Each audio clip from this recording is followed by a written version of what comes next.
Hi hello welcome to our YouTube channel ನಮ್ಮ ದಿನಚರಿ. ಜೈ ಹನುಮಾನ ಜ್ಞಾನ ಗುಣ ಸಾಗರ ಜೈ ಕಪೀಶತಿ ಹಲೋಕ ಉಜಾಗರ ರಾಮದೂತ ಅತುಲಿತ ಬಲಧಾಮ ಅಂಜನಿ ಪುತ್ರ ಪವನಸುತ ಧಾಮ. ಎಲ್ಲರಿಗೂ ಹನುಮ ಜಯಂತಿಯ ಶುಭಾಶಯಗಳು. ಹನುಮ ಜಯಂತಿ ಪ್ರಯುಕ್ತ ನಮ್ಮ ಏರಿಯಾದಲ್ಲಿ ಬ್ರಹ್ಮ ರಥೋತ್ಸವವನ್ನು ಇಟ್ಕೊಂಡಿದ್ರು. ಸೊ ಅದನ್ನು ನೋಡೋಕ್ಕೋಸ್ಕರ ಅಂತಲೇ ನಾವು ಆಚೆ ಬಂದ್ವಿ. ಎಲ್ಲರೂ ಜನ ತುಂಬಿದ್ರು. ಈ ಕಡೆ ಊಟ ಹಾಕ್ತಾಯಿದ್ರು, ಆ ಕಡೆ ಒಂದು ಕಡೆ ನೋಡಿದ್ರೆ ಅಂಗಡಿಗಳನ್ನ ತಕ್ಕೊಂಡಿದ್ರು. ಟ್ಯಾಟೂ ಸ್ಟುಡಿಯೋ ಅಂತೆ, ಮಕ್ಕಳಿಗೆ ಆಟದ ಸಾಮಾನುಗಳ ಅಂಗಡಿ ಅಂತೆ. ಸೊ ಎಲ್ಲನೂ ರೆಡಿಯಾಗಿತ್ತು ಜಾತ್ರೆಗೆ. ಈ ಕಡೆ ಮಕ್ಕಳನ್ನ ಸಾಲಾಗಿ ನಿಲ್ಲಿಸಿದ್ರು. ಏನಿದು ಮಕ್ಕಳನ್ನ ಸಾಲಾಗಿ ನಿಲ್ಲಿಸಿದ್ದಾರೆ ಅಂತ ನೋಡಿದ್ರೆ, ಇಲ್ಲೇ ಒಂದು ಸ್ಕೂಲ್ ಇತ್ತು. ಸೊ ಆ ಸ್ಕೂಲ್ ಮಕ್ಕಳನ್ನು ತೇರು ಎಳೆಯೋದನ್ನು ನೋಡೋದಕ್ಕೋಸ್ಕರ ಅಂತಲೇ ಲೈನಾಗಿ ನಿಲ್ಲಿಸಿದ್ರು. ನಾವು ಅದನ್ನೆಲ್ಲ ನೋಡಿಕೊಂಡು ಮುಂದೆ ಬಂದ್ವಿ. ಮುಂದೆ ಬಂದಾಗ ಗೊತ್ತಾಯಿತು ಅಲ್ಲಿ ದೇವ್ರನ್ನ ಮೆರೆಸ್ತಾ ಇದ್ದಾರೆ ಅಂತ. ಸೊ ಆ ದೇವ್ರನ್ನ ಮೆರೆಸೋದನ್ನು ಸ್ವಲ್ಪ ಹೊತ್ತು ನಾವು ಕೂಡ ನಿಂತ್ಕೊಂಡು ಕಣ್ತುಂಬಿಸ್ಕೊಂಡ್ವಿ. ಎಲ್ಲ ಕಡೆ ಜನ ತುಂಬಿದ್ರು. ಆ ತೇರು ಎಳೆಯೋದನ್ನು ನೋಡೋದಕ್ಕೋಸ್ಕರ ಅಂತಲೇ ಎಲ್ಲೆಲ್ಲಿಂದನೋ ಜನ ಬಂದು ನಿಂತಿದ್ರು. ಯಾಕಂದರೆ ಇದು ವರ್ಷಕ್ಕೆ ಒಂದೇ ಸತಿ ಆಗೋದಲ್ವಾ. ಸೊ ಅದಕ್ಕೋಸ್ಕರ ನೋಡಲೇಬೇಕು ಅಂತ ತುಂಬ ಜನ ಬಂದಿದ್ದರು. ಇದು ಕೂಡ ನಮ್ಮ ಏರಿಯಾದಲ್ಲಿ ಸ್ಟಾರ್ಟ್ ಆಗಿರೋದು ಕಳೆದ ವರ್ಷದಿಂದ. ಕಳೆದ ವರ್ಷದಲ್ಲಿ ಒಂದು ಸ್ವರ್ಣ ಲೇಪಿತ ತೇರನ್ನು ಈ ಆಂಜನೇಯ ಸ್ವಾಮಿ ದೇವಸ್ಥಾನಕ್ಕೆ ಉಡುಗೊರೆಯಾಗಿ ಕೊಟ್ಟಿದ್ದರು. ಸೊ ಅದನ್ನು ಈ ಹನುಮ ಜಯಂತಿಯ ಪ್ರಯುಕ್ತ ವರ್ಷ ವರ್ಷ ತೇರೆಳೆಯೋದು ಅಂತ ಒಂದು ಸಡಗರ ಮಾಡಬೇಕು, ಅದನ್ನೇ ಒಂದು ಜಾತ್ರೆ ಮಾಡಬೇಕು ಅಂತ ಈ ವರ್ಷವೂ ಸಹ ಅದನ್ನು ರೆಡಿ ಮಾಡ್ಕೊಂಡಿದ್ರು. ಅದಕ್ಕೋಸ್ಕರ ಅಂತಲೇ ಎಲ್ಲನೂ ರೆಡಿಯಾಗಿತ್ತು. ಡೊಳ್ಳು ಕುಣಿತ, ದೇವ್ರು ಮೆರೆಸೋದು ಎಲ್ಲನೂ ರೆಡಿಯಾಗಿ ಮಾಡ್ತಾಯಿದ್ರು. ಅದಕ್ಕೆ ಎಲ್ಲ ಆದಮೇಲೆ ತೇರು ಎಷ್ಟೊತ್ತಿಗೆ ಎಳಿತಾರಪ್ಪ ಅಂತ ನಾವು ನಿಂತ್ಕೊಂಡು ಕಾಯ್ತಾ ಇದ್ವಿ. ಮಧ್ಯಾಹ್ನ 1 ಗಂಟೆವರೆಗೂ ರಾಹುಕಾಲ ಇದ್ದಿದ್ದ ಕಾರಣ ತೇರು ಇಳಿಯೋದು ಸ್ವಲ್ಪ ಲೇಟ್ ಆಗುತ್ತೆ ಅಂತ ನಿಂತ್ಕೊಂಡಿದ್ವಿ. ನೋಡಿ ಎಷ್ಟು ಜನ ನಿಂತಿದ್ದಾರೆ, ಬಿಲ್ಡಿಂಗ್ ಮೇಲೆ ನಿಂತಿದ್ದಾರೆ. ಎಲ್ಲ ಕಡೆ ನಿಂತ್ಕೊಂಡು ಕಾಯ್ತಾ ಇದ್ವಿ. 1 ಗಂಟೆವರೆಗೂ ತೇರನ್ನ ಹಾಗೆ ಮುಚ್ಚಿದ್ರು. 1 ಗಂಟೆ ಆದಮೇಲೆ ಅದನ್ನ ತೆಗೆದು ಬಟ್ಟೆ ತೆಗೆದು ತೇರು ಎಳಿಬೇಕು ಅಂತ ಹೇಳ್ತಾಯಿದ್ರು. ಸೊ ಇದು ಅಲ್ಲಿನ ಬೋರ್ಡು ಎಷ್ಟು ಯಾವತ್ತಿಗಿತ್ತು, ಎಷ್ಟು ಗಂಟೆಗೆ ಅಂತೆಲ್ಲ ಅಲ್ಲಿ ಬೋರ್ಡ್ ಹಾಕಿ ಅಲ್ಲಲ್ಲೇ ರೆಡಿ ಮಾಡಿಟ್ಟಿದ್ರು. ಇದು ತೇರು ನಿಲ್ಲಿಸುವಂತಹ ಜಾಗ. ಲಾಸ್ಟ್ ಇಯರಿಂದ ಇದು ಓಪನ್ ಆಗಿದೆ. ಆ್ಯಂಡ್ ಇದು ನಮ್ಮ ಏರಿಯಾ ಉತ್ರಳ್ಳಿ ಸರ್ಕಲ್. ಇಲ್ಲೇ ನಡೀತಾ ಇರೋದು ಬ್ರಹ್ಮ ರಥೋತ್ಸವ. ಸೊ ಇವಾಗ 1 ಗಂಟೆ ಆಯಿತು, ತೆಗಿತಾ ಇದ್ದಾರೆ ಅದು ಬಟ್ಟೆ ತೆಗೆದು ತೇರು ಎಳೆಯೋದಕ್ಕೆಲ್ಲ ರೆಡಿ ಮಾಡ್ಕೋತಾ ಇದ್ದಾರೆ. ಸೊ ಅದಕ್ಕೋಸ್ಕರ ಎಲ್ಲ ಸ್ಟಾರ್ಟ್ ಮಾಡಿಕೊಂಡ್ರು. ಮತ್ತು ಇದು ಸ್ವಲ್ಪ ಹೊತ್ತು ಸ್ಟಾಪ್ ಮಾಡಿದರು, ಈಗ ಮತ್ತೆ ಸ್ಟಾರ್ಟ್ ಮಾಡಿದ್ದಾರೆ. ಸೊ ನೋಡಿ ಎಲ್ಲರೂ ವೀಡಿಯೋ ಮಾಡ್ಕೊಳ್ಳೋಕೆ ರೆಡಿಯಾಗಿ ನಿಂತಿದ್ದಾರೆ. ದೇವ್ರಿಗೆ ನಮಸ್ಕಾರ ಮಾಡ್ಕೋತಾ ಇದ್ದಾರೆ.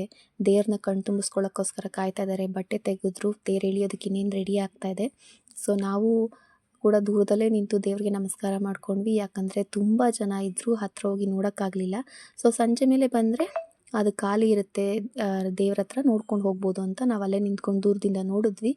ಆಮೇಲೆ ಸ್ವಲ್ಪ ಈ ಕಡೆ ಎಲ್ಲ ನೋಡಿದಾಗ ಎಷ್ಟು ಚೆನ್ನಾಗಿ ಅಲಂಕಾರ ಮಾಡಿದಾರಲ್ಲ ಅಂತೆಲ್ಲ ನೋಡಿಕೊಂಡು ಅದನ್ನೆಲ್ಲ ಒಂದು ವೀಡಿಯೋ ಮಾಡಿಕೊಂಡು, ಸರಿ ಹೇಗೂ ತೇರ ಹತ್ರ ಇವಾಗ ಹೋಗೋಕ್ಕಾಗಿಲ್ಲ, ದೇವಸ್ಥಾನದೊಳಗಾದರೂ ಹೋಗಿ ಬರೋಣ ಅಂತ ಅಂದ್ಕೊಂಡು ನಿಂತ್ಕೊಂಡಿದ್ವಿ.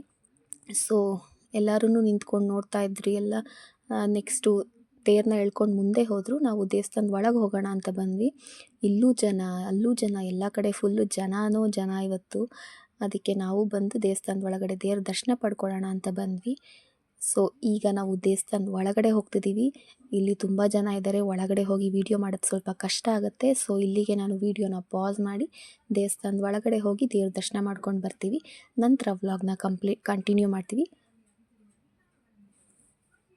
ಸೊ ನೆಕ್ಸ್ಟ್ ಆಚೆ ಬಂದ್ವಿ. ಇಲ್ಲಿ ಸ್ವಲ್ಪ ಮುಂದೆ ಬಂದರೆ ಒಂದು ಮಾರಮ್ಮ ದೇವಸ್ಥಾನ ಇದೆ. ಸೊ ಅಲ್ಲಿನೂ ಸಹ ಒಂದು ದೇವ್ರ ದರ್ಶನ ಮಾಡಿಕೊಂಡು, ಇಲ್ಲೂ ಸ್ವಲ್ಪ ಜನ ಇದ್ದರು, ಅಲ್ಲೆಲ್ಲ ನೋಡಿಕೊಂಡು ಮನೆಗೆ ಹೋದ್ವಿ.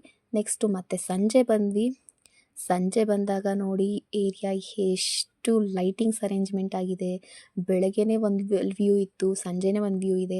ಈಗ ಜನ ಸ್ವಲ್ಪ ಕಡಿಮೆ ಇದ್ದರು. ತೇರ ಹತ್ರ ಹೋಗ್ಬೋದು, ದೇವ್ರನ್ನ ಮಂಗಳಾರತಿ ತೊಗೋಬೋದು, ದೇವ್ರನ್ನ ಹತ್ತಿರದಿಂದ ನೋಡ್ಬೋದು ಅಂತ ಸಂಜೆ ಇವಾಗ ಬಂದಿದ್ದೀವಿ. ಸೊ ಈಗ ದೇವ್ರನ್ನ ತುಂಬಿಸ್ಕೊಂಡು ಎಲ್ಲ ಒಂದು ರೌಂಡ್ ಹಾಕ್ಕೊಂಡು ಲೈಟಿಂಗ್ಸ್ನೆಲ್ಲ ನೋಡಿಕೊಂಡು ಮತ್ತೆ ಹೋದ್ವಿ. ನೋಡಿ ಅಲ್ಲಿ ರಾಮಂದು, ಇಲ್ಲಿ ಹನುಮಾನ್ದು ಎಲ್ಲ ಲೈಟಿಂಗ್ಸಲ್ಲೇ ಅರೇಂಜ್ ಮಾಡಿಬಿಟ್ಟಿದ್ರು. ದೇವಸ್ಥಾನಕ್ಕೆಲ್ಲ ಫುಲ್ ಅರೇಂಜ್ಮೆಂಟ್ಸು. ಮತ್ತು ಇಲ್ಲೇನಪ್ಪ ಅಂದರೆ ಮಕ್ಕಳನ್ನ ಕೊಟ್ಟು ಆಶೀರ್ವಾದ ತೊಗೋತಾಯಿದ್ರು. ಸೊ ನಾವು ನಮ್ಮ ಪಾಪುನೂ ಕೊಟ್ಟು ಆಶೀರ್ವಾದ ತೊಗೊಂಡ್ವಿ ದೇವ್ರ ಹತ್ರ. ಸೊ ನಮ್ಮ ಪಾಪು ಸೈಲೆಂಟಾಗಿದ್ದ. ಆ್ಯಕ್ಚುಲಿ ಯಾರ ಹತ್ರನೂ ಅಷ್ಟಾಗಿ ಹೋಗಲ್ಲ, ದೇವ್ರ ಹತ್ರ ನಮಸ್ಕಾರ ಮಾಡಿಸ್ಕೊಳ್ಳುವಾಗ ಸೈಲೆಂಟಾಗಿದ್ದ. ಸೊ ಅಲ್ಲಿ ದೇವ್ರ ಹತ್ರ ನಮಸ್ಕಾರ ಮಾಡಿಕೊಂಡು ಸ್ವಲ್ಪ ಮುಂದೆ ಬಂದ್ವಿ. ಆ ದೇವಸ್ಥಾನದ ರೋಡಲ್ಲೆಲ್ಲ ಜಾತ್ರೆ ಚೆನ್ನಾಗಿತ್ತು. ಈ ಹೆಣ್ಮಕ್ಳೆಲ್ಲ ಗೊತ್ತಲ್ಲ ನಿಮಗೆ, ಓಲೆ ಸರ ಅಂದರೆ ಅಲ್ಲೇ ನಿಂತ್ಕೊಂಡ್ಬಿಡ್ತೀವಿ. ಸೊ ಅಲ್ಲಿ ಜನ ನಿಂತಿದ್ರು, ಅಲ್ಲೆಲ್ಲ ನೋಡಿಕೊಂಡು ಏನೇನು ಬೇಕೋ ನೋಡಿಕೊಂಡು ಸ್ವಲ್ಪ ಮುಂದೆ ಹೋದ್ವಿ. ಅಲ್ಲಿ ಆರ್ಕೆಸ್ಟ್ರಾ ನಡೀತಿತ್ತು. ಸೊ ಆರ್ಕೆಸ್ಟ್ರಾ ಎಲ್ಲ ನೋಡ್ಕೊಂಡು ನಿಂತ್ಕೊಳ್ಳೋದಕ್ಕೆ ನಮಗೆ ಟೈಮ್ ಇರಲಿಲ್ಲ, ಯಾಕಂದರೆ ಪಾಪು ಇದ್ದ ಹತ್ಬಿಡ್ತಾನೆ ಅಂದ್ಬಿಟ್ಟು ನಾವು ಅದನ್ನು ಅಲ್ಲಿಂದನೇ ದೂರದಿಂದನೇ ಸ್ವಲ್ಪ ನೋಡಿಕೊಂಡು ವಾಪಸ್ ಹೊರಡೋಣ ಅಂತ ಬರ್ತಾಯಿದ್ವಿ. ಸೊ ಅಲ್ಲಿ ಚೆನ್ನಾಗಿ ಕೇಳಿಸ್ತಿತ್ತು ಹಾಡು, ಹತ್ರ ಹೋಗಿ ನೋಡಬೇಕು ಅಂತ ಒಂದು ಕಡೆ, ಆದರೆ ಏನು ಮಾಡೋದು ಆಗಲಿಲ್ಲ. ಸೊ ಇಲ್ಲಿಗೆ ಇದನ್ನೆಲ್ಲ ನೋಡ್ಕೊಂಡು ನಾವು ಹೊರಟ್ವಿ. ನಮ್ಮ ವಿಡಿಯೋ ನಿಮಗೆ ಇಷ್ಟ ಆಗಿದ್ದರೆ ಲೈಕ್ ಮಾಡಿ, ಶೇರ್ ಮಾಡಿ, ಸಬ್ಸ್ಕ್ರೈಬ್ ಮಾಡಿ. Thank you for watching.